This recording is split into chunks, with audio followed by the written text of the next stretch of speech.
ਸਤਨਾਮ। ਧੰਨ ਵਾਹਿਗੁਰੂ ਸਾਹਿਬ ਜੀ। ਸਤਨਾਮ। ਧੰਨ ਵਾਹਿਗੁਰੂ ਸਾਹਿਬ ਜੀ। ਇਕ ਓੰਕਾਰ ਸਤਨਾਮ ਕਰਤਾ ਪੁਰਖ ਨਿਰਭਉ ਨਿਰਵੈਰ ਅਕਾਲ ਮੂਰਤ ਆਜੁਨੀ ਸੈਭੰ ਗੁਰ ਪ੍ਰਸਾਦਿ।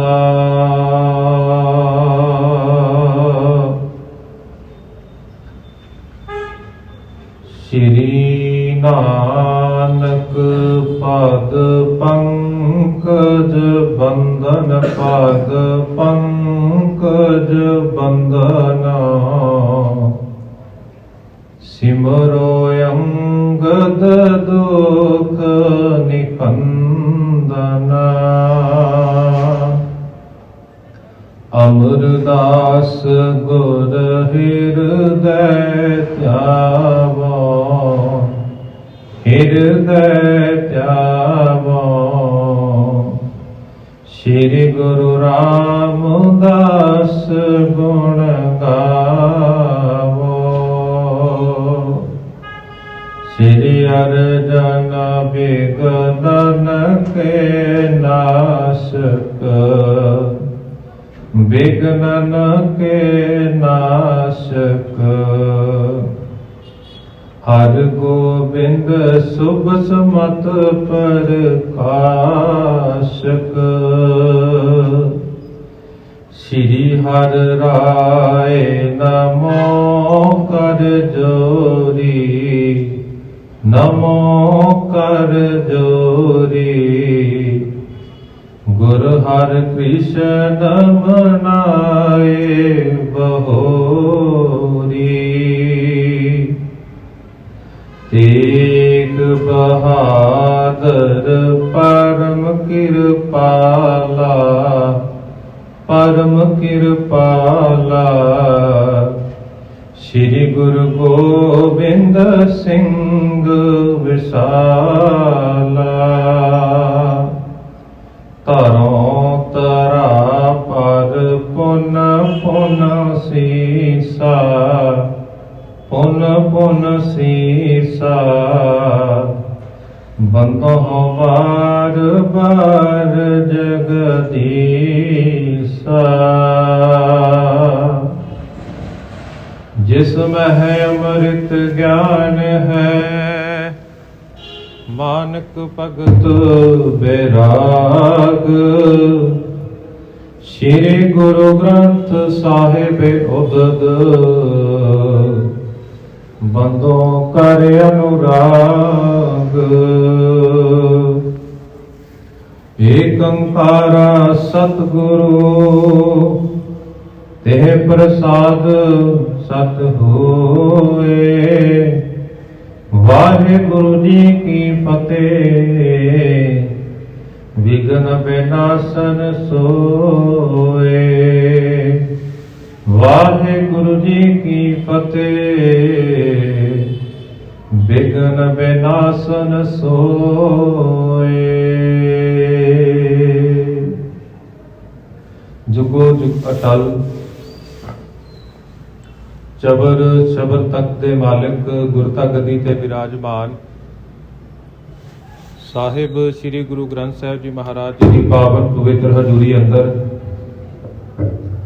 ਹਾਜ਼ਰੀਆਂ ਭਰ ਰਹੇ ਅਤ ਸਤਿਕਾਰਯੋਗ ਸਤਸੰਗੀ ਜਨੋ, ਬੜੇ ਹੀ ਵੱਡਿਆਂ ਭਾਗਾਂ ਵਾਲੇ ਹੋ ਜੋ ਸਤਿਗੁਰੂ ਜੀ ਦੀ ਰਹਿਮਤ ਦੇ ਸਦਕਾ ਰੋਜ਼ਾਨਾ ਹੀ ਗੁਰੂ ਘਰ ਦੀਆਂ ਹਾਜ਼ਰੀਆਂ ਭਰ ਕੇ ਗੁਰੂ ਸਾਹਿਬ ਜੀ ਦੀਆਂ ਖੁਸ਼ੀਆਂ ਪ੍ਰਾਪਤ ਕਰਦੇ ਹੋ। ਮੇਰੇ ਤੋਂ ਪਹਿਲਾਂ ਆਪ ਜੀਆਂ ਨੇ ਬੜੇ ਹੀ ਸਤਿਕਾਰ ਦੇ ਨਾਲ ਇਕਾਗਰ ਚਿੱਤ ਹੋ ਕੇ ਗੁਰੂ ਪਿਆਰਿਆਂ ਪਾਸੋਂ, ਗੁਰੂ ਸਵਾਰਿਆਂ ਪਾਸੋਂ ਸਤਿਗੁਰਾਂ ਜੀ ਦੀ ਅੰਮ੍ਰਿਤਮਈ ਬਾਣੀ ਦਾ ਕੀਰਤਨ ਸਰਵਣ ਕੀਤਾ ਹੈ। ਉਪਰੰਤ ਚੱਲ ਰਹੀ ਲੜੀਵਾਰ ਕਥਾ ਦੇ ਤਹਿਤ ਦਾਸਰਿਆਂ ਨੂੰ ਕੁਝ ਕੁ ਸਮਾਂ ਆਪ ਜੀਆਂ ਦੇ ਨਾਲ ਗੁਰ ਇਤਿਹਾਸ ਦੀ ਕਥਾ ਕਰਨ ਦਾ ਪ੍ਰਾਪਤ ਹੋਇਆ ਹੈ। ਆਓ ਵਿਚਾਰਾਂ ਦੀ ਆਰੰਭਤਾ ਕਰਨ ਤੋਂ ਪਹਿਲਾਂ ਗੁਰੂ ਕਲਗੀਧਰ ਪਿਤਾ ਜੀ ਵੱਲੋਂ ਬਖਸ਼ੀ ਹੋਈ ਫਤਿਹ ਦੇ ਨਾਲ ਸਾਂਝ ਪਾ ਲਈਏ ਜੀ। ਦੋਵੇਂ ਹੱਥ ਜੋੜ ਕੇ ਪਿਆਰ ਅਤੇ ਸਤਿਕਾਰ ਦੇ ਨਾਲ ਫਤਿਹ ਪ੍ਰਵਾਨ ਕਰੋ। ਆਖੋ ਜੀ ਵਾਹਿਗੁਰੂ ਜੀ ਕਾ ਖਾਲਸਾ, ਵਾਹਿਗੁਰੂ ਜੀ ਕੀ ਫਤਿਹ। ਆਖੋ ਜੀ ਵਾਹਿਗੁਰੂ ਜੀ ਕਾ ਖਾਲਸਾ, ਵਾਹਿਗੁਰੂ ਜੀ ਕੀ ਫਤਿਹ। ਜਿਸ ਤਰ੍ਹਾਂ ਅਸੀਂ ਸਭ ਜਾਣਦੇ ਹੀ ਹਾਂ ਕਿ ਅਸੀਂ ਪਿਛਲੇ ਕੁਝ ਦਿਨਾਂ ਤੋਂ ਸ੍ਰੀ ਗੁਰੂ ਪ੍ਰਤਾਪ ਸੂਰਜ ਗ੍ਰੰਥ ਦੀ ਕਥਾ ਸਤਿਗੁਰੂ ਜੀ ਦੀ ਬਖਸ਼ਿਸ਼ ਦੇ ਸਦਕਾ ਆਰੰਭ ਕੀਤੀ ਸੀ ਤੇ ਉਸ ਦੇ ਵਿੱਚੋਂ ਜੋ ਨਾਨਕ ਪ੍ਰਕਾਸ਼ ਹੈ ਉਸ ਕਥਾ ਦੀ ਅਸੀਂ ਵਿਚਾਰ ਪਿਛਲੇ ਕੁਝ ਦਿਨਾਂ ਤੋਂ ਸਰਵਣ ਕਰਦੇ ਆ ਰਹੇ ਹਾਂ। ਕੱਲ ਦੇ ਦੀਵਾਨਾਂ ਦੇ ਵਿੱਚ ਅਸੀਂ ਵਿਚਾਰ ਸਰਵਣ ਕੀਤੀ ਸੀ ਕਿ ਜਿਸ ਤਰ੍ਹਾਂ ਧੰਨ ਗੁਰੂ ਅੰਗਦ ਸਾਹਿਬ ਜੀ ਮਹਾਰਾਜ ਜੀ ਨੇ ਭਾਈ ਬਾਲਾ ਜੀ ਤੇ ਭਾਈ ਲਾਲਾ ਪੰਨੂ ਜੀ ਨੂੰ ਭਾਈ ਲਾਲੂ ਜੀ ਦੇ ਗ੍ਰਹਿ ਵਿਖੇ ਗੁਰੂ ਨਾਨਕ ਸਾਹਿਬ ਜੀ ਮਹਾਰਾਜ ਜੀ ਦੇ ਜਨਮ ਦੇ ਬਾਬਤ ਜੋ ਜਨਮ ਪੱਤਰੀ ਸੀ ਉਹ ਲੈਣ ਦੇ ਵਾਸਤੇ ਤਲਵੰਡੀ ਵਿਖੇ ਭੇਜਿਆ ਸੀ ਤੇ ਉੱਥੋਂ 5 ਦਿਨਾਂ ਤੋਂ ਬਾਅਦ ਪੱਤਰੀ ਪ੍ਰਾਪਤ ਕਰਨ ਤੋਂ ਉਪਰੰਤ ਭਾਈ ਬਾਲਾ ਜੀ ਤੇ ਲਾਲਾ ਪੰਨੂ ਜੀ ਮੁੜ ਗੁਰੂ ਅੰਗਦ ਸਾਹਿਬ ਜੀ ਮਹਾਰਾਜ ਜੀ ਦੀ ਸ਼ਰਨ ਵਿੱਚ ਖਡੂਰ ਸਾਹਿਬ ਦੀ ਧਰਤੀ ਦੇ ਉੱਤੇ ਪਹੁੰਚਦੇ ਨੇ।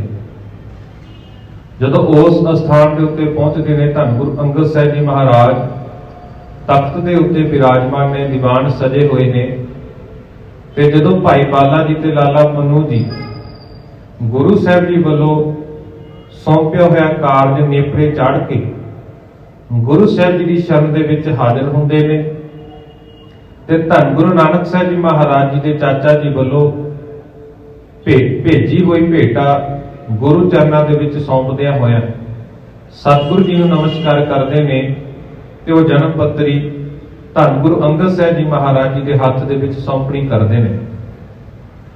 ਉਸ ਜਨਮ ਪੱਤਰੀ ਨੂੰ ਪ੍ਰਾਪਤ ਕਰਕੇ ਜਿੱਥੇ ਗੁਰੂ ਅੰਗਦ ਸਾਹਿਬ ਜੀ ਮਹਾਰਾਜ ਭਾਈ ਬਾਲਾ ਜੀ ਤੇ ਭਾਈ ਲਾਲਾ ਪੰਨੂ ਜੀ ਦੇ ਉੱਤੇ ਪ੍ਰਸੰਨ ਹੁੰਦੇ ਨੇ, ਖੁਸ਼ੀ ਬਖਸ਼ਿਸ਼ ਕਰਦੇ ਨੇ, ਉੱਥੇ ਹੀ ਨਾਲ ਉਸ ਜਨਮ ਪੱਤਰੀ ਨੂੰ ਆਪਣੇ ਸੀਸ ਦੇ ਨਾਲ ਲਗਾਉਂਦੇ ਨੇ ਤੇ ਪਿਆਰ ਦੇ ਨਾਲ, ਮਨ ਦੇ ਵਿੱਚ ਪਿਆਰ, ਸ਼ਰਧਾ ਭਾਵਨਾ ਦੇ ਨਾਲ ਬਾਂਧ ਦੇ ਵਿੱਚ ਉਹੀ ਜਨਮ ਪੱਤਰੀ ਨੂੰ ਆਪਣੀ ਛਾਤੀ ਦੇ ਨਾਲ, ਪ੍ਰੇਮ ਦੇ ਨਾਲ ਉਸ ਨੂੰ ਛਾਤੀ ਨਾਲ ਲਾ ਲੈਂਦੇ ਨੇ।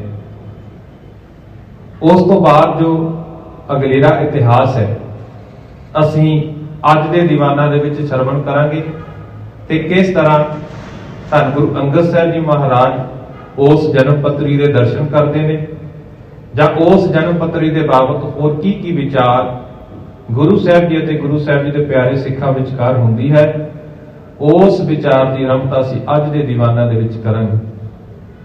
ਆਓ ਵਿਚਾਰਾਂ ਨੂੰ ਆਰੰਭ ਕਰਨ ਤੋਂ ਪਹਿਲਾਂ ਧੰਨ ਗੁਰੂ ਨਾਨਕ ਸਾਹਿਬ ਜੀ ਮਹਾਰਾਜ ਜੀ ਦੇ ਚਰਨਾਂ ਦੇ ਵਿੱਚ ਹਾਜ਼ਰੀ ਲਗਵਾਉਂਦੇ ਹਾਂ। ਧੰਨ ਗੁਰੂ ਨਾਨਕ ਸਾਹਿਬ ਜੀ ਮਹਾਰਾਜ ਜੀ ਨੂੰ ਯਾਦ ਕਰਦੇ ਹਾਂ, ਆਪਣੀ ਸੁਰਤ ਦੇ ਵਿੱਚ ਚੇਤੇ ਕਰਦੇ ਹਾਂ। ਆਪਣੀ ਰਸਨਾ ਤੋਂ ਉਚਾਰਨ ਕਰੋ ਜੀ, ਧੰਨ ਧੰਨ ਸਾਹਿਬ ਸ੍ਰੀ ਗੁਰੂ ਨਾਨਕ ਸਾਹਿਬ ਜੀ ਮਹਾਰਾਜ, ਧੰਨ ਧੰਨ ਸਾਹਿਬ ਸ੍ਰੀ ਗੁਰੂ ਨਾਨਕ ਸਾਹਿਬ ਜੀ ਮਹਾਰਾਜ।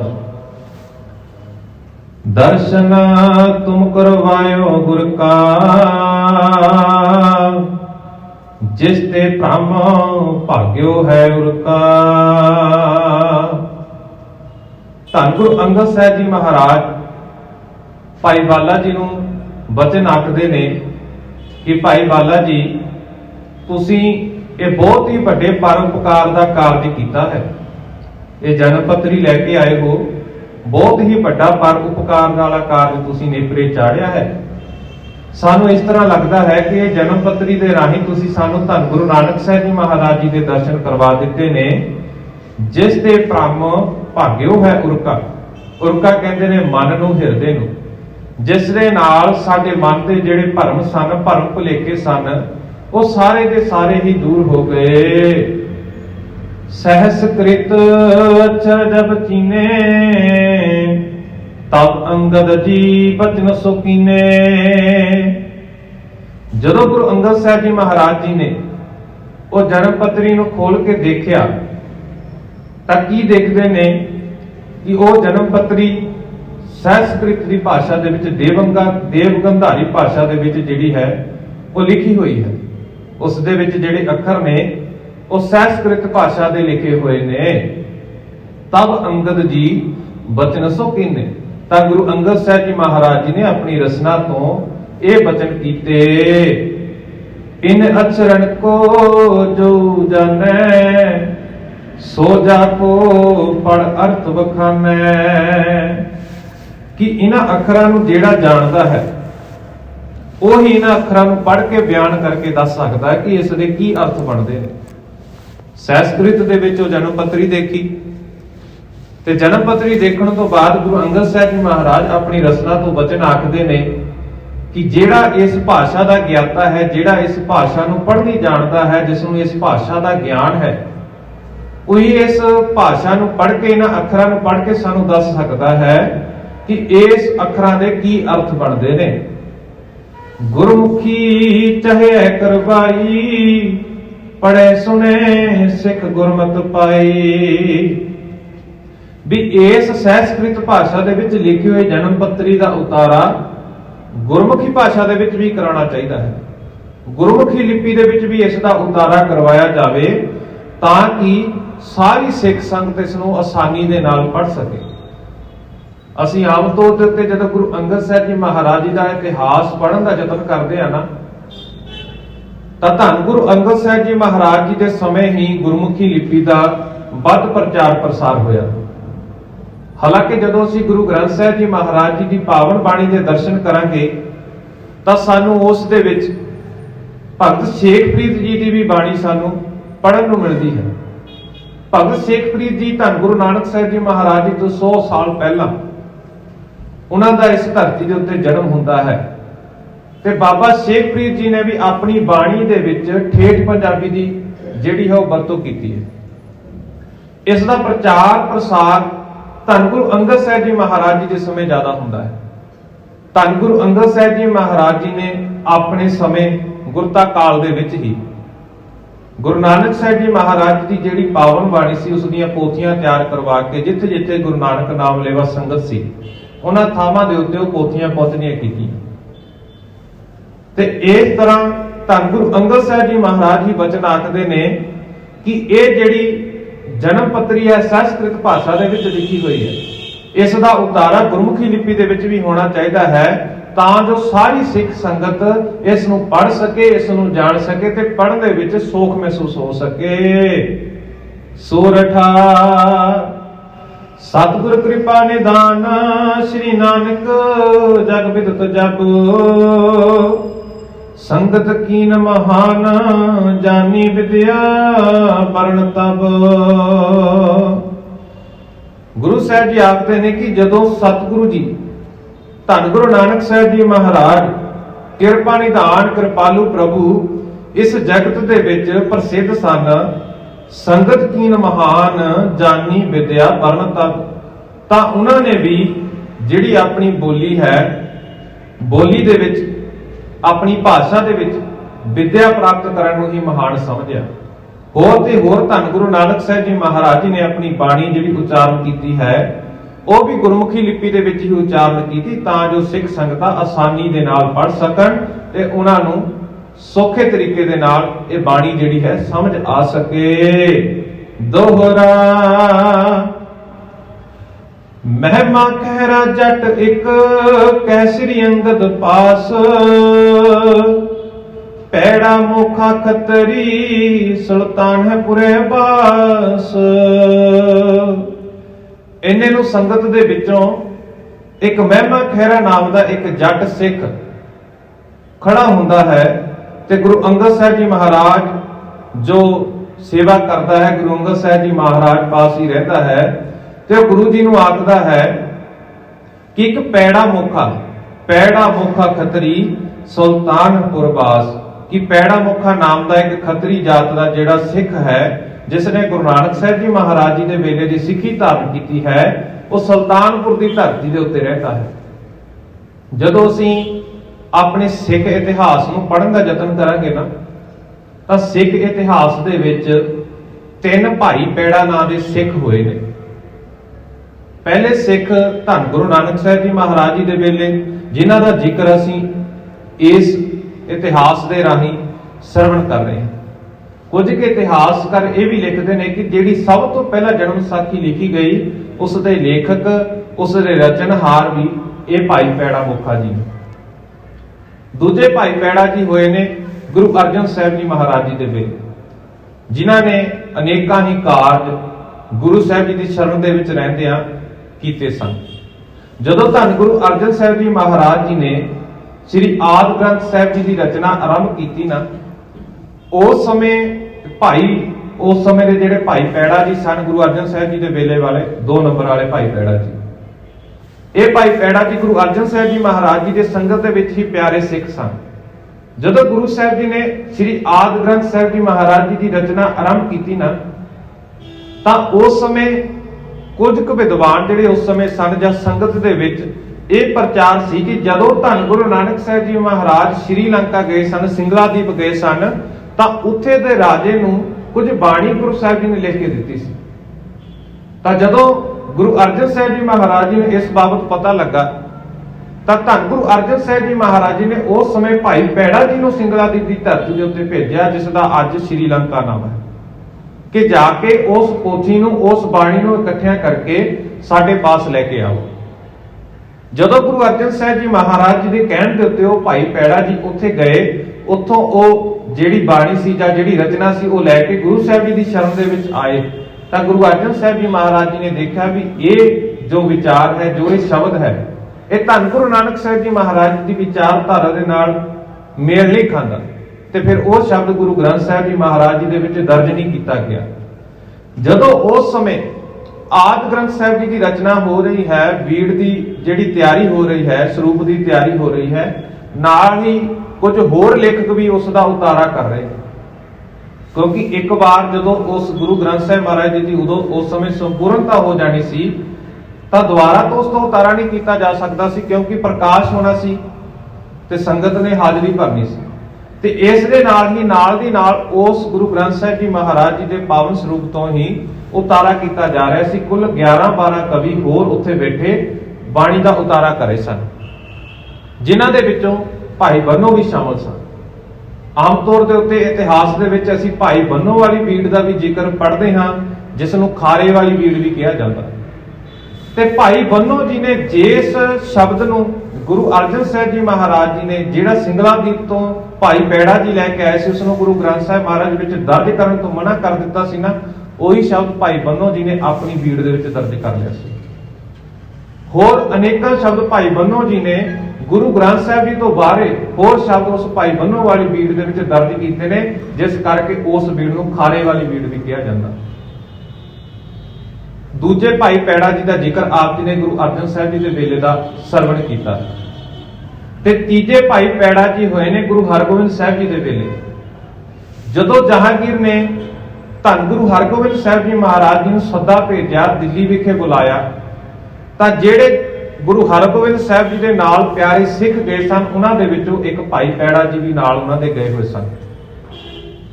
ते जदों वो भाई पैड़ा जी उन्हां दे नाल गए सन, जहांगीर ने गुरु हरगोबिंद साहब जी नूं ग्वालियर के किले दे विच कैद करन दा हुक्म दे दिता सी ना, तां उस समय गुरु हरगोबिंद साहब जी महाराज जी दे नाल 5 सिख होर कैद कीते सन, जिन्हां दे विच भाई पैड़ा जी भी शामिल सन।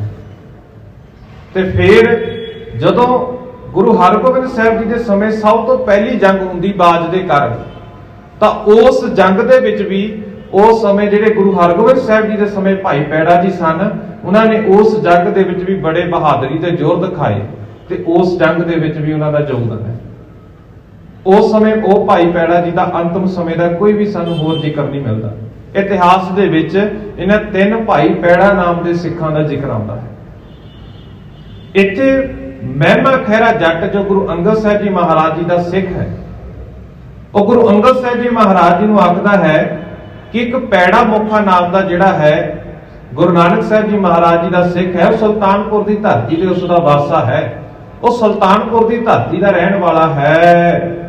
ਚੌਪਈ ਅਸਰ ਜਾਣਤ ਹੈ ਵਹਿ ਦੋ, ਪੜ ਲਿਖ ਹੈ ਬੁਲਵਾਈਐ ਸੋ। ਤੇ ਉਹ ਸ਼ਾਸਤਰੀ ਭਾਵ ਸੰਸਕ੍ਰਿਤੀ ਵੀ ਜਾਣਦੇ ਨੇ ਤੇ ਉਹ ਗੁਰਮੁਖੀ ਵੀ ਜਾਣਦੇ ਨੇ, ਭਾਵ ਉਹਨਾਂ ਨੂੰ ਦੋਵਾਂ ਭਾਸ਼ਾਵਾਂ ਦਾ ਗਿਆਨ ਹੈ। ਉਹ ਪੜ੍ਹ ਵੀ ਲਵੇਗਾ, ਉਹ ਲਿਖ ਵੀ ਲਵੇਗਾ, ਇਸ ਲਈ ਉਸ ਨੂੰ ਬੁਲਾ ਲਿਆ ਜਾਵੇ।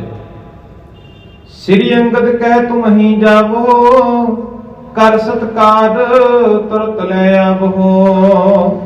ਤੇ ਸ੍ਰੀ ਗੁਰੂ ਅੰਗਦ ਸਾਹਿਬ ਜੀ ਮਹਾਰਾਜ ਜੀ ਨੇ ਨਾ ਭਾਈ ਮਹਿਮਾ ਜੀ ਨੂੰ ਆਖਿਆ, ਭਾਈ ਮਹਿਮਾ ਜੀ ਨੂੰ ਵਚਨ ਕੀਤੇ ਕਿ ਜਿਸ ਪਿਆਰੇ ਸਿੱਖ ਦਾ ਤੁਸੀਂ ਜ਼ਿਕਰ ਕਰਦੇ ਹੋ ਪੈੜਾ ਮੁਖਾ ਜੀ ਦਾ, ਤੁਸੀਂ ਉਹਨਾਂ ਨੂੰ ਬੁਲਾ ਕੇ ਲੈ ਕੇ ਆਵੋ, ਤੁਸੀਂ ਹੀ ਜਾ ਕੇ ਉਹਨਾਂ ਨੂੰ ਲੈ ਕੇ ਆਵੋ, ਪੂਰੇ ਸਤਿਕਾਰ ਦੇ ਨਾਲ, ਪੂਰੇ ਅਦਬ ਦੇ ਨਾਲ ਉਹਨਾਂ ਨੂੰ ਇੱਥੇ ਬੁਲਾਇਆ ਜਾਵੇ। ਮਹਿਮਾ ਪਹੁੰਚਿਓ ਤਾਹੇ ਅਵਾਸਾ, ਆਨਿਓ ਜਸ ਪਦ ਸਤਿਗੁਰ ਪਾਸਾ। ਭਾਈ ਮਹਿਮਾ ਜੀ ਗੁਰੂ ਅੰਗਦ ਸਾਹਿਬ ਜੀ ਮਹਾਰਾਜ ਜੀ ਦਾ ਹੁਕਮ ਪ੍ਰਾਪਤ ਕਰਕੇ ਨਾ, ਹੁਕਮ ਨੂੰ ਸਿਰ ਮੱਥੇ ਮੰਨਦੇ ਆ, ਖਡੂਰ ਸਾਹਿਬ ਦੀ ਧਰਤੀ ਤੋਂ ਚੱਲ ਕੇ ਸੁਲਤਾਨਪੁਰ ਸਾਹਿਬ ਦੀ ਧਰਤੀ ਦੇ ਉੱਤੇ ਪਹੁੰਚਦੇ ਨੇ ਤੇ ਉੱਥੇ ਜਾ ਕੇ ਇਸ ਪੈੜਾ ਮੁਖਾ ਨਾਮ ਦੇ ਜਿਹੜੇ ਸਿੱਖ ਨੂੰ ਪਿਆਰੇ ਨੂੰ ਮਿਲਦੇ ਨੇ ਤੇ ਆਖਦੇ ਨੇ ਆਨਿਓ ਜਸ ਪਦ ਸਤਿਗੁਰ ਪਾਸਾ, ਕਿ ਤੁਹਾਨੂੰ ਛੇਤੀ ਹੀ ਗੁਰੂ ਸਾਹਿਬ ਜੀ ਨੇ ਬੁਲਾਇਆ ਹੈ, ਤੁਸੀਂ ਛੇਤੀ ਹੀ ਗੁਰੂ ਸਾਹਿਬ ਜੀ ਦੇ ਪਾਸ ਪਹੁੰਚੋ। ਪਰਿਓ ਚਰਨ ਗੁਰ ਆਗਿਆ ਦੀਨੀ, ਪੜੋ ਪੱਤਰ ਕਾ ਸੁਖ ਪ੍ਰਦ ਚੀਨੀ। ਉਹ ਵੀ ਫਿਰ ਛੇਤੀ ਦਾ ਨਾ ਆ ਕੇ ਗੁਰੂ ਸਾਹਿਬ ਜੀ ਦੇ ਚਰਨ ਕਮਲਾਂ ਦੇ ਵਿੱਚ ਆ ਕੇ ਢਹਿ ਪੈਂਦੇ ਨੇ ਭਾਈ ਪੈੜਾ ਮੁਖਾ ਜੀ। ਭਾਈ ਮਹਿਮਾ ਜੀ ਦੇ ਨਾਲ ਨਾ ਉਹ ਆਉਂਦੇ ਨੇ ਤੇ ਆ ਕੇ ਗੁਰੂ ਅੰਗਦ ਸਾਹਿਬ ਜੀ ਦੀ ਮਹਾਰਾਜ ਜੀ ਦੇ ਸ਼ਰਨ ਦੇ ਵਿੱਚ ਆ ਕੇ ਸਤਿਕਾਰ ਦੇ ਨਾਲ ਨਮਸਕਾਰ ਕਰਦੇ ਨੇ ਤੇ ਗੁਰੂ ਜੀ ਨੇ ਉਹਨਾਂ ਨੂੰ ਸੁਖ ਦੇਣ ਵਾਲੀ ਜਨਮ ਪੱਤਰੀ ਪੜ੍ਹਨ ਦਾ ਜਿਹੜਾ ਹੈ ਉਹ ਦੇਸ਼ ਦਿੱਤਾ। ਪੜ੍ਹਿਓ ਪੱਤਰ ਕਾ ਸੁਖ ਪ੍ਰਦ ਚੀਨੀ, ਕਿ ਜਿਸ ਨੂੰ ਪੜ੍ਹਨ ਦੇ ਨਾਲ ਸੁੱਖਾਂ ਦੀ ਦਾਤ ਪ੍ਰਾਪਤ ਹੋਵੇਗੀ ਨਾ, ਉਹ ਜਨਮ ਪੱਤਰੀ ਪੜ੍ਹਨੀ ਕਰੋ। ਚੌਪਈ ਕਰ ਮੈਂ ਲਹਿ ਪੱਤਰ ਕਾ ਬਾਚੀ, ਜਨਬਾਨੀ ਰਸਨਾ ਪਰਨਾਚੀ। ਜਦੋਂ ਉਸ ਪਿਆਰੇ ਸਿੱਖ ਨੇ ਨਾ ਭਾਈ ਪੈੜਾ ਮੁਖਾ ਜੀ ਨੇ ਉਹ ਜਨਮ ਪੱਤਰੀ ਆਪਣੇ ਹੱਥਾਂ ਦੇ ਵਿੱਚ, ਕਰ ਦਾ ਭਾਵ ਹੁੰਦਾ ਹੈ ਹੱਥ, ਆਪਣੇ ਹੱਥਾਂ ਦੇ ਵਿੱਚ ਜਦੋਂ ਜਨਮ ਪੱਤਰੀ ਫੜੀ ਤਾਂ ਜਦੋਂ ਉਹਨਾਂ ਨੇ ਉਹ ਪੱਤਰੀ ਪੜ੍ਹਨੀ ਸ਼ੁਰੂ ਕੀਤੀ ਤਾਂ ਆਮ ਤੌਰ ਦੇ ਉੱਤੇ ਅਸੀਂ ਜਦੋਂ ਅੱਜ ਵੀ ਸਮੇਂ ਦੀ ਗੱਲ ਕਰੀਏ ਨਾ, ਜੇਕਰ ਕੋਈ ਵਧੀਆ ਸੰਗੀਤਕਾਰ ਹੈ ਜਾਂ ਜਿਸ ਦੀ ਆਵਾਜ਼ ਦੇ ਵਿੱਚ ਮਿਠਾਸ ਹੈ, ਉਹ ਕੁਝ ਵੀ ਗੁਣਗਾਨ ਕਰਦਾ ਤਾਂ ਆਮ ਤੌਰ ਦੇ ਉੱਤੇ ਲੋਕ ਇਹ ਕਹਿ ਦਿੰਦੇ ਨੇ ਕਿ ਇਸ ਦੀ ਜ਼ੁਬਾਨ ਦੇ ਉੱਤੇ ਸਰਸਵਤੀ ਆ ਗਈ, ਇਸ ਦੀ ਜ਼ੁਬਾਨ ਉੱਤੇ ਸਰਸਵਤੀ ਦਾ ਵਾਸਾ ਹੈ। ਤਾਂ ਇੱਥੇ ਉਸੇ ਕਹਾਵਤ ਨੂੰ ਇੱਥੇ ਕਵੀ ਸਾਹਿਬ ਜੀ ਨੇ ਆਪਣੀ ਕਲਮ ਦੇ ਨਾਲ ਕਲਮਬੰਦ ਕੀਤਾ ਹੈ ਕਿ ਜਦੋਂ ਉਹਨਾਂ ਨੇ ਆਪਣੀ ਰਸਨਾ ਤੋਂ ਉਹ ਪੱਤਰੀ ਪੜ੍ਹਨੀ ਸ਼ੁਰੂ ਕੀਤੀ, ਪੱਤਰੀ ਪੜ੍ਹ ਕੇ ਗੁਰੂ ਸਾਹਿਬ ਜੀ ਨੇ ਸੁਣਾਉਣਾ ਕੀਤੀ, ਤਾਂ ਇਸ ਤਰ੍ਹਾਂ ਲੱਗਦਾ ਸੀ ਕਿ ਉਹਨਾਂ ਦੀ ਜ਼ੁਬਾਨ ਦੇ ਉੱਤੇ ਸਰਸਵਤੀ ਦਾ ਵਾਸਾ ਹੋ ਗਿਆ। ਭਾਵ ਬਹੁਤ ਸ਼ਰਧਾ ਭਾਵਨਾ ਦੇ ਨਾਲ ਆਪਣੀ ਮਿੱਠੀ ਆਵਾਜ਼ ਦੇ ਨਾਲ ਉਹ ਪੱਤਰੀ ਪੜ੍ਹਨੀ ਸ਼ੁਰੂ ਕਰ ਦਿੱਤੀ। ਸੁਣ ਕਰ ਖੁਸ਼ੀ ਕਰੀ ਤਹਿ ਸਿੱਖ ਪਰ, ਗੁਰਮੁਖੀ ਲਿਖੀਏ ਇਹ ਅੱਖਰ। ਜਦੋਂ ਗੁਰੂ ਸਾਹਿਬ ਜੀ ਨੇ ਉਹ ਜਨਮ ਪੱਤਰੀ ਉਸ ਪਿਆਰੇ ਸਿੱਖ ਤੋਂ ਪੜ੍ਹਦੇ ਨੂੰ ਦੇਖਿਆ, ਉਸ ਦੀ ਸ਼ਰਧਾ ਭਾਵਨਾ ਦੇਖੀ ਕਿ ਕਿਸ ਤਰ੍ਹਾਂ ਟਿਕਾ ਦੇ ਨਾਲ ਜਨਮ ਪੱਤਰੀ ਪੜ੍ਹ ਰਿਹਾ, ਤਾਂ ਧੰਨ ਗੁਰੂ ਅੰਗਦ ਸਾਹਿਬ ਜੀ ਮਹਾਰਾਜ ਉਸ ਪਿਆਰੇ ਸਿੱਖ ਦੇ ਉੱਤੇ ਬਹੁਤ ਖੁਸ਼ ਹੁੰਦੇ ਨੇ, ਬਹੁਤ ਪ੍ਰਸੰਨ ਹੁੰਦੇ ਨੇ, ਬਹੁਤ ਪਿਆਰ ਵਰਸਾਉਂਦੇ ਨੇ ਤੇ ਫਿਰ ਅੱਗੇ ਉਹਨਾਂ ਨੂੰ ਬਚਨ ਆਖਦੇ ਨੇ ਗੁਰਮੁਖੀ ਲਿਖੀਏ ਇਹ ਅੱਖਰ। ਜਿਹੜੀ ਜਨਮ ਪੱਤਰੀ ਤੁਸੀਂ ਇਹ ਸੰਸਕ੍ਰਿਤੀ ਦੇਵਗੰਧਾਰੀ ਭਾਸ਼ਾ ਦੇ ਵਿੱਚ ਪੜ੍ਹ ਰਹੇ ਹੋ, ਇਸ ਦਾ ਉਤਾਰਾ ਇੱਕ ਗੁਰਮੁਖੀ ਦੇ ਵਿੱਚ ਵੀ ਕੀਤਾ ਜਾਵੇ, ਇਸ ਦਾ ਉਤਾਰਾ ਗੁਰਮੁਖੀ ਲਿਪੀ ਦੇ ਵਿੱਚ ਵੀ ਕੀਤਾ ਜਾਵੇ। ਕਹਿ ਕਰ ਕਾਗਰ ਲੀਨ ਮੰਗਾਈ, ਸ੍ਰੀ ਅੰਗਦ ਸਭ ਹੀ ਲਿਖਵਾਈ। ਇਹ ਕਹਿ ਕੇ ਨਾ ਫਿਰ ਇਹ ਬਚਨ ਆ ਕੇ ਗੁਰੂ ਅੰਗਦ ਸਾਹਿਬ ਜੀ ਮਹਾਰਾਜ ਜੀ ਨੇ ਵੀ ਗੁਰਮੁਖੀ ਦੇ ਵਿੱਚ ਉਤਾਰਾ ਕੀਤਾ ਜਾਵੇ। ਤਾਂ ਗੁਰੂ ਅੰਗਦ ਸਾਹਿਬ ਜੀ ਮਹਾਰਾਜ ਜੀ ਨੇ ਜੋ ਉਤਾਰੇ ਦੇ ਵਾਸਤੇ, ਜੋ ਲਿਖਣ ਦੇ ਵਾਸਤੇ ਜਿਹੜੀਆਂ ਵੀ ਵਸਤੂਆਂ ਦੀ ਲੋੜ ਸੀ ਉਹ ਵਸਤੂਆਂ ਮੁਹੱਈਆ ਕਰਾਈਆਂ। ਕਲਮ, ਦਵਾਤ, ਕਾਗਜ਼, ਸਾਰਾ ਕੁਝ ਗੁਰੂ ਸਾਹਿਬ ਜੀ ਨੇ ਉਸ ਦਾ ਪ੍ਰਬੰਧ ਕੀਤਾ। ਸ੍ਰੀ ਅੰਗਦ ਸਭ ਹੀ ਲਿਖਵਾਈ। ਸ੍ਰੀ ਗੁਰੂ ਅੰਗਦ ਸਾਹਿਬ ਜੀ ਮਹਾਰਾਜ ਜੀ ਨੇ ਸਾਰੀ ਦੀ ਸਾਰੀ ਉਹ ਜਿਹੜੀ ਜਨਮ ਪੱਤਰੀ ਸੀ ਉਹ ਗੁਰਮੁਖੀ ਦੇ ਵਿੱਚ ਲਿਖਵਾਈ। आसन डार सीने दयाला, आन सुने तै सिख विसाला। जदों आसन ढा के तख्त दे उत्ते गुरु अंगद साहिब जी महाराज विराजमान ने ना, ਤਾਂ ਜਦੋਂ ਉਸ ਪੱਤਰੀ ਦੀ ਵਿਚਾਰ ਹੋਣ ਲੱਗੀ, ਕਿਉਂਕਿ ਸੰਸਕ੍ਰਿਤ ਭਾਸ਼ਾ ਦੇ ਵਿੱਚ ਸੀ, ਦੇਵਗੰਧਾਰੀ ਭਾਸ਼ਾ ਦੇ ਵਿੱਚ ਸੀ, ਆਮ ਲੋਕ ਉਸ ਭਾਸ਼ਾ ਤੋਂ ਜਾਣੂ ਨਹੀਂ ਸਨ। ਜਦੋਂ ਭਾਈ ਪੈੜਾ ਮੁਖਾ ਜੀ ਉਸ ਦਾ ਵਿਚਾਰ ਕਰਦੇ ਨੇ, ਉਸ ਦਾ ਕਥਨ ਕਰਦੇ ਨੇ, ਗੁਰਮੁਖੀ ਦੇ ਵਿੱਚ ਉਸ ਦੀ ਵਿਚਾਰ ਕਰਦੇ ਨੇ, ਤਾਂ ਅਨੇਕਾਂ ਸੰਗਤ ਦੇ ਵਿੱਚ ਜਿਹੜੇ ਸਿੱਖ ਸਨ, ਆਣ ਸੁਣੇ ਤਹ ਸਿੱਖ ਵਿਸਾਲਾ। ਵਿਸਾਲਾ ਦਾ ਭਾਵ ਵੱਡੀ ਗਿਣਤੀ ਦੇ ਵਿੱਚ, ਵੱਡੀ ਗਿਣਤੀ ਦੇ ਵਿੱਚ ਸਿੱਖ ਆ ਕੇ ਉੱਥੇ ਫਿਰ ਉਹ ਕਥਾ ਜਿਹੜੀ ਸੀ ਉਹ ਸੁਣਨਾ ਕਰਦੇ ਨੇ। ਇੱਕ ਬੁੱਢਾ ਜੋ ਹੈ ਤਤਵੇਤਾ, ਮੋਹ ਆਦ ਜੋ ਦਾਤ ਜੇਤਾ।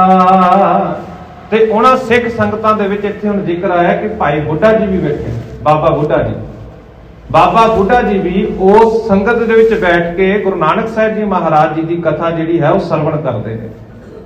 ਹੁਣ ਬਾਬਾ ਬੁੱਢਾ ਜੀ ਦੇ ਜੀਵਨ ਬਾਬਤ ਵੀ ਅਸੀਂ ਥੋੜੀ ਜਿਹੀ ਝਾਤ ਮਾਰ ਲਈਏ, ਕਿਉਂਕਿ ਬਾਬਾ ਬੁੱਢਾ ਸਾਹਿਬ ਜੀ ਨੇ ਵੀ ਆਪਣੇ ਜੀਵਨ ਦਾ ਬਹੁਤ ਸਮਾਂ ਗੁਰੂ ਘਰ ਦੀ ਸੇਵਾ ਦੇ ਵਿੱਚ ਹੀ ਲਗਾ ਦਿੱਤਾ। 12 ਸਾਲ ਦੀ ਉਮਰ ਸੀ ਜਦੋਂ ਬਾਬਾ ਬੁੱਢਾ ਸਾਹਿਬ ਜੀ ਜਦੋਂ ਗੁਰੂ ਨਾਨਕ ਸਾਹਿਬ ਜੀ ਮਹਾਰਾਜ ਜੀ ਦੀ ਸ਼ਰਨ ਦੇ ਵਿੱਚ ਆ ਗਏ ਸਨ। ਰੋਜ਼ਾਨਾ ਹੀ ਗੁਰੂ ਸਾਹਿਬ ਜੀ ਦੀ ਸੰਗਤ ਕਰਦੇ, ਆਪ ਮੱਝਾਂ ਗਾਵਾਂ ਚਾਰਦੇ ਸਨ ਤੇ ਗੁਰੂ ਨਾਨਕ ਸਾਹਿਬ ਜੀ ਮਹਾਰਾਜ ਜੀ ਨੂੰ ਭੇਟਾ ਦੇ ਤੌਰ ਤੇ ਗਾਈਆਂ ਦਾ ਦੁੱਧ ਭੇਂਟ ਕਰਦੇ ਸਨ। ਜਦੋਂ ਗੁਰੂ ਨਾਨਕ ਸਾਹਿਬ ਜੀ ਮਹਾਰਾਜ ਜੀ ਨੇ ਦੇਖਿਆ ਵੀ ਇਹ ਬੱਚਾ ਛੋਟੀ ਉਮਰ ਦੇ ਵਿੱਚ ਹੀ ਇੰਨੀ ਸਿਆਣਪ ਦੇ ਨਾਲ, ਇੰਨੀ ਲਿਆਕਤ ਦੇ ਨਾਲ ਆਪਣਾ ਜੀਵਨ ਬਸਰ ਕਰ ਰਿਹਾ, ਤਾਂ ਗੁਰੂ ਸਾਹਿਬ ਨੇ ਸੁਭਾਵਿਕ ਹੀ ਉਹਨਾਂ ਨੂੰ ਪੁੱਛ ਲਿਆ ਵੀ ਤੁਹਾਡਾ ਨਾਂ ਕੀ ਹੈ। ਘਰਦਿਆਂ ਨੇ ਉਹਨਾਂ ਦਾ ਨਾਮ ਬੂੜਾ ਰੱਖਿਆ ਸੀ। ਤਾਂ ਧੰਨ ਗੁਰੂ ਨਾਨਕ ਸਾਹਿਬ ਜੀ ਮਹਾਰਾਜ ਜੀ ਨੇ ਜਦੋਂ ਉਹਨਾਂ ਦੇ ਬਚਨ ਸਰਵਣ ਕੀਤੇ ਨਾ, ਤਾਂ ਗੁਰੂ ਨਾਨਕ ਸਾਹਿਬ ਜੀ ਨੇ ਆਖਿਆ, ਉਮਰ ਤਾਂ ਤੁਹਾਡੀ ਛੋਟੀ ਹੈ, ਪਰ ਤੁਹਾਡਾ ਕਾਰਜ ਜਿਹੜੇ ਨੇ, ਤੁਹਾਡੇ ਕੰਮ ਨੇ ਬੁੱਢਿਆਂ ਵਾਲੇ ਨੇ। ਤਾਂ ਇਤਿਹਾਸਕਾਰ ਲਿਖਦੇ ਨੇ ਕਿ ਉਸ ਦਿਨ ਤੋਂ ਉਹਨਾਂ ਦਾ ਨਾਮ ਬੂੜਾ ਤੋਂ ਬਾਬਾ ਬੁੱਢਾ ਜੀ ਹੋ ਗਿਆ। ਜਦੋਂ ਗੁਰੂ ਨਾਨਕ ਸਾਹਿਬ ਜੀ ਮਹਾਰਾਜ ਜੀ ਨੇ ਭਾਈ ਲਹਿਣਾ ਜੀ ਨੂੰ ਗੁਰੂ ਅੰਗਦ ਬਣਾਇਆ, ਆਪਣੀ ਗੁਰਤਾ ਗੱਦੀ ਦੇ ਉੱਤੇ, ਤਖਤ ਦੇ ਉੱਤੇ ਗੁਰੂ ਅੰਗਦ ਸਾਹਿਬ ਜੀ ਮਹਾਰਾਜ ਜੀ ਨੂੰ ਵਿਰਾਜਮਾਨ ਕੀਤਾ, ਤਾਂ ਉਸ ਸਮੇਂ ਜਿਹੜੀ ਗੁਰਤਾ ਗੱਦੀ ਦੀ ਰਸਮ ਸੀ ਉਹ ਵੀ ਬਾਬਾ ਬੁੱਢਾ ਜੀ ਤੋਂ ਹੀ ਕਰਾਈ।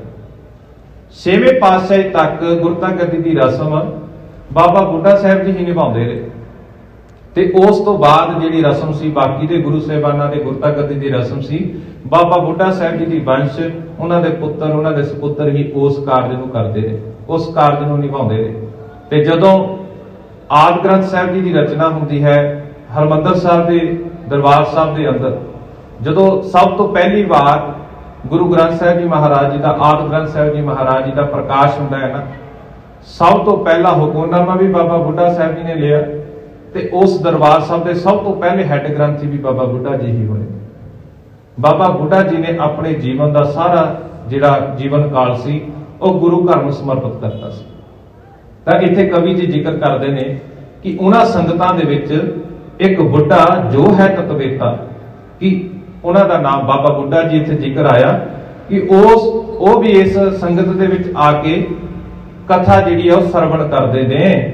ਮੋਹ ਆਦ ਜੋਧਾ ਅਤ ਜੇਤਾ, ਜਿਹੜੇ ਇੱਕ ਬਹੁਤ ਵੱਡੇ ਯੋਧੇ ਵਾਂਗ ਆਪਣੇ ਮੋਹ ਦੇ ਉੱਤੇ, ਆਪਣੇ ਵਿਕਾਰਾਂ ਦੇ ਉੱਤੇ ਜਿਨ੍ਹਾਂ ਨੇ ਕਾਬੂ ਪਾਇਆ ਹੋਇਆ ਹੈ।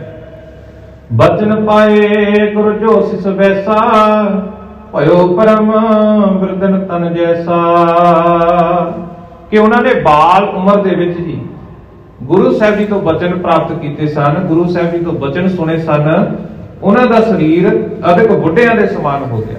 ਭਾਵ ਜਿਸ ਤਰ੍ਹਾਂ ਅਸੀਂ ਪਿੱਛੇ ਵੀ ਸਰਵਣ ਕਰ ਚੁੱਕੇ ਇਤਿਹਾਸ, ਕਿ ਉਹਨਾਂ ਦੇ ਕੰਮਾਂ ਤੋਂ, ਉਹਨਾਂ ਦੀ ਸਿਆਣਪ ਤੋਂ, ਉਹਨਾਂ ਤੋਂ ਲਿਆਕਤ ਤੋਂ ਹੀ ਗੁਰੂ ਸਾਹਿਬ ਜੀ ਨੇ ਉਹਨਾਂ ਨੂੰ ਨਾਮ ਦਾ ਜਿਹੜਾ ਖਿਤਾਬ ਸੀ ਬਾਬਾ ਬੁੱਢਾ ਜੀ ਦਾ ਦੇ ਦਿੱਤਾ ਸੀ। ਖਟ ਪਾਤਸ਼ਾਹੀ ਰਹਿਓ ਹੋ ਦੂਰਾ, ਨਿਪੁੰਨ ਸੇਵ ਮੈਂ ਬਚਨਨ ਪੂਰਾ, ਕਿ ਉਹ 6ਵੀਂ ਪਾਤਸ਼ਾਹੀ ਤੱਕ ਗੁਰੂ ਜੀ ਦੀ ਹਜ਼ੂਰੀ ਦੇ ਵਿੱਚ ਰਹੇ। ਇਹ ਕਵੀ ਜੀ ਜ਼ਿਕਰ ਕਰਦੇ ਨੇ ਕਿ ਉਹ ਬਾਬਾ ਬੁੱਢਾ ਜੀ 6 ਪਾਤਸ਼ਾਹੀਆਂ ਤੱਕ ਗੁਰੂ ਸਾਹਿਬ ਜੀ ਦੀ ਹਜ਼ੂਰੀ ਦੇ ਵਿੱਚ ਰਹੇ। ਨਿਪੁੰਨ ਸੇਵ ਮੈਂ ਬਚਨਨ ਪੂਰਾ, ਤੇ ਸੇਵਾ ਦੇ ਬਚਨਾਂ ਦੇ ਉਹ ਪੂਰੇ ਸਨ, ਪੂਰੇ ਸਿੱਖ ਸਨ। ਸੋ ਸਰੋਤਾ ਬੈਸਿਓ ਮਤ ਧੀਰਾ, ਸੁਣਨ ਕਥਾ ਜੋ ਹਰੇ ਭਵ ਪੀਰਾ, कि इस तरह धीरजवान बाबा बुढ़ा साहब जी भी ਉਹ कथा सुनने ਦੇ ਲਈ कथा ਸਰਵਣ ਕਰਨ ਦੇ ਲਈ ਸੰਗਤ ਦੇ ਵਿੱਚ ਬੈਠੇ ਨੇ ਤੇ ਜਿਹੜੀ कथा ਸੁਣਨ ਦੇ ਨਾਲ ਸੰਸਾਰਿਕ ਪੀੜਾ ਜਿਹੜੀਆਂ ਨੇ ਉਹ ਖਤਮ ਹੋ ਜਾਂਦੀਆਂ ਨੇ। अमरदास तेजो के नंदना सेवे जिन अंगद दुख कंदना।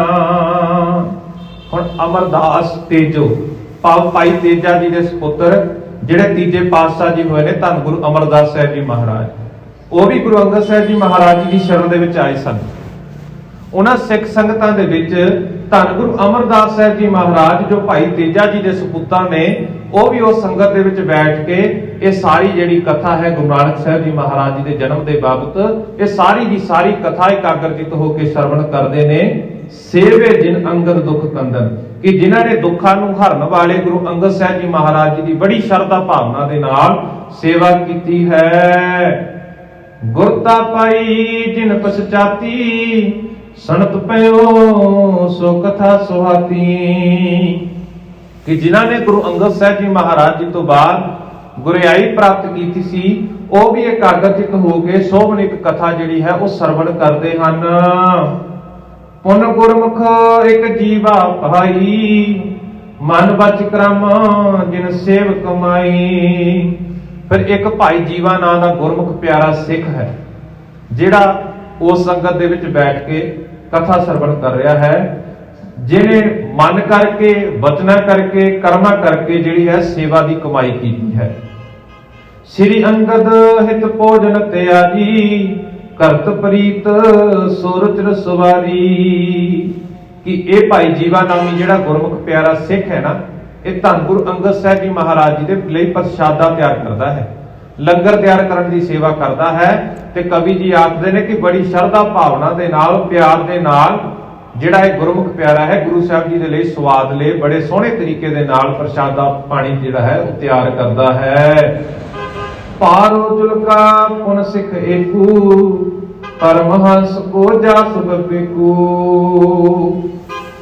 ਕਿ ਇੱਕ ਭਾਈ ਪਾਰੋ ਜੁਲਕਾ ਨਾਮੀ ਸਿੱਖ ਹੈ ਜਿਸ ਨੂੰ ਪਰਮਹੰਸ ਦੀ ਜਿਹੜੀ ਹੈ ਉਹ ਪਦਵੀ ਪ੍ਰਾਪਤ ਸੀ।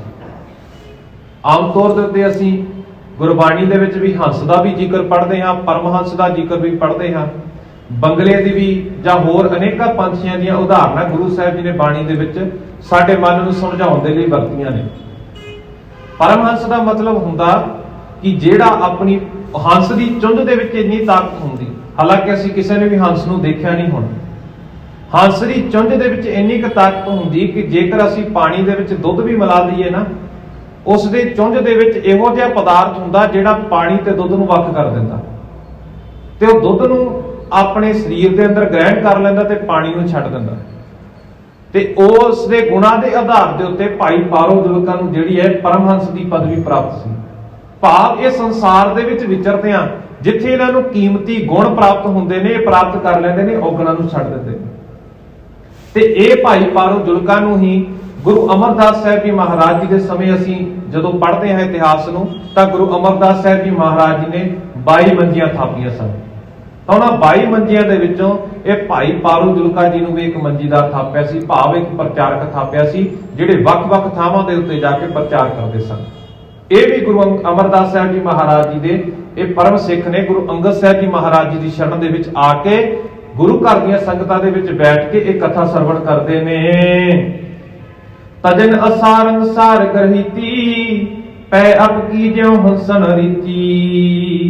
ਜਿਸ ਤਰ੍ਹਾਂ ਮੈਂ ਆਪ ਜੀ ਨੇ ਪਹਿਲਾਂ ਵੀ ਜ਼ਿਕਰ ਕੀਤਾ ਕਿ ਇਹ ਹੰਸ ਦੇ ਗੁਣਾ ਕਰਕੇ ਇਹਨਾਂ ਨੂੰ ਪਰਮਹੰਸ ਦੀ ਪਦਵੀ ਪ੍ਰਾਪਤ ਹੋਈ ਸੀ, ਕਿ ਜਿਸ ਤਰ੍ਹਾਂ ਕਿ ਉਹ ਹੰਸ ਦੁੱਧ ਚੁਗ ਲੈਂਦਾ ਆਪਣੀ ਚੁੰਝ ਦੇ ਨਾਲ, ਦੁੱਧ ਜਿਹੜਾ ਹੈ ਆਪਣੇ ਸਰੀਰ ਦੇ ਅੰਦਰ ਧਾਰਨ ਕਰ ਲੈਂਦਾ, ਇਸੇ ਤਰ੍ਹਾਂ ਇਹਨਾਂ ਦਾ ਸੁਭਾਅ ਸੀ। ਆਪਣੇ ਜੀਵਨ ਦੇ ਵਿੱਚ ਜਿਹੜੇ ਨੇ ਚੰਗੇ ਗੁਣ ਹੀ ਧਾਰਨ ਕਰਦੇ ਨੇ।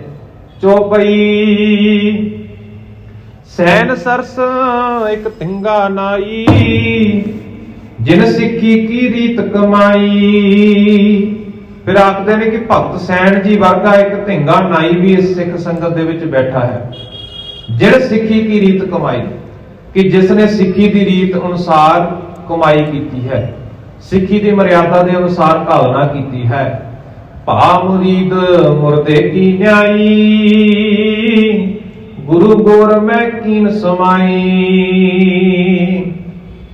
ਕਿ ਇੱਕ ਚੰਗਾ ਮੁਰੀਦ ਇੱਕ ਮੁਰਦੇ ਵਾਂਗ ਹੁੰਦਾ ਹੈ ਕਿ ਜਿਹੜਾ ਗੁਰੂ ਰੂਪ ਕਬਰ ਵਿੱਚ ਸਮਾ ਜਾਂਦਾ ਹੈ, ਭਾਵ ਆਪਣਾ ਆਪ ਜਿਹੜਾ ਹੈ ਭੁੱਲ ਜਾਂਦਾ ਹੈ। ਇੱਕ ਚੰਗਾ ਜਿਹੜਾ ਮੁਰੀਦ ਹੈ ਨਾ, ਉਹ ਆਪਣਾ ਆਪ ਆਪਣੇ ਗੁਰੂ ਤੋਂ ਕੁਰਬਾਨ ਕਰ ਦਿੰਦਾ ਹੈ, ਆਪਣਾ ਆਪ ਗੁਰੂ ਤੋਂ ਨਿਸ਼ਾਵਰ ਕਰ ਦਿੰਦਾ ਹੈ। ਇਹੋ ਜਿਹਾ ਇੱਕ ਪਿਆਰਾ ਸਿੱਖ ਵੀ ਸਹਿ ਨਾਈ ਜੀ ਵਰਗਾ ਉਸ ਸੰਗਤ ਦੇ ਵਿੱਚ ਬੈਠ ਕੇ ਕਥਾ ਸਰਵਣ ਕਰਦਾ ਹੈ। ਇਤਿਆਦਿਕ ਜੋ ਸੇਵਕ ਪ੍ਰੇਮੀ ਭਏ ਕਥਾ ਸੁਣਨੇ ਕੇ ਨੇਮੀ, ਕਿ ਇਸ ਤਰ੍ਹਾਂ ਕਈ ਸੇਵਕ ਪ੍ਰੇਮੀ ਸਿੱਖ ਗੁਰੂ ਜੀ ਦੀ ਕਥਾ ਜਿਹੜੀ ਸੁਣਨ ਦੇ ਲਈ ਉਹ ਉਸ ਦੀਵਾਨ ਦੇ ਵਿੱਚ, ਉਸ ਸੰਗਤ ਦੇ ਵਿੱਚ ਵਿਰਾਜਮਾਨ ਨੇ। ਅਪਰ ਮਨੁਜ ਆਵੇ ਕਰ ਹੇਤੂ ਸੁਣੇ ਕਥਾ ਬੇਦੀ ਕੁਲ ਕੇਤੂ।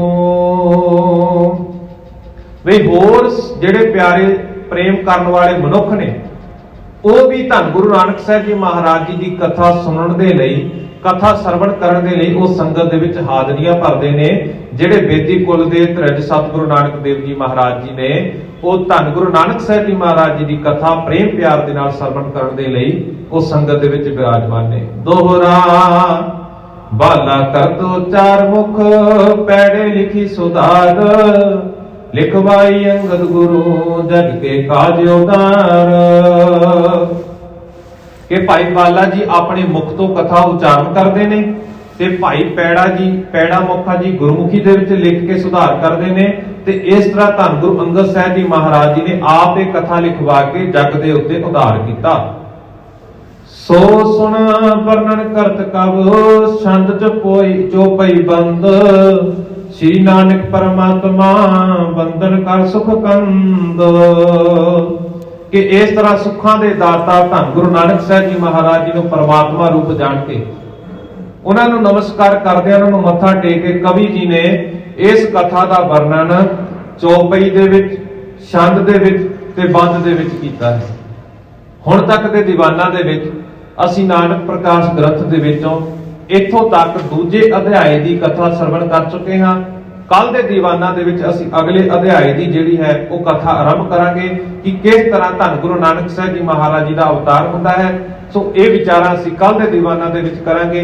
ਹੁਣ ਤੱਕ ਆਪ ਜੀ ਨੇ ਧੰਨ ਗੁਰੂ ਨਾਨਕ ਸਾਹਿਬ ਜੀ ਮਹਾਰਾਜ ਜੀ ਦੇ ਜਨਮ ਬਾਬਤ ਜਾਂ ਜਿਹੜੇ ਵੀ ਪਿਆਰੇ ਸਿੱਖਾਂ ਦਾ ਜ਼ਿਕਰ ਆਇਆ ਉਸ ਬਾਬਤ ਆਪ ਜੀ ਨੇ ਹੁਣ ਤੱਕ ਦੇ ਦੀਵਾਨਾਂ ਦੇ ਵਿੱਚ ਇਹ ਦੂਜੇ ਅਧਿਆਏ ਦੀ ਸਮਾਪਤੀ ਹੁੰਦੀ ਹੈ। ਤੀਜੇ ਅਧਿਆਏ ਦੀ ਆਰੰਭਤਾ ਅਸੀਂ ਕੱਲ ਦੇ ਦੀਵਾਨਾਂ ਦੇ ਵਿੱਚ ਕਰਾਂਗੇ। ਇੰਨੀਆਂ ਕੁ ਬੇਨਤੀਆਂ ਪ੍ਰਵਾਨ ਕਰਨੀਆਂ ਜੀ। ਉਹਨਾਂ ਭੁੱਲਾਂ ਚੁੱਕਾਂ ਦੀ ਖਿਮਾ, ਫਤਿਹ ਪ੍ਰਵਾਨ ਕਰੋ। ਆਖੋ ਜੀ ਵਾਹਿਗੁਰੂ ਜੀ ਕਾ ਖਾਲਸਾ, ਵਾਹਿਗੁਰੂ।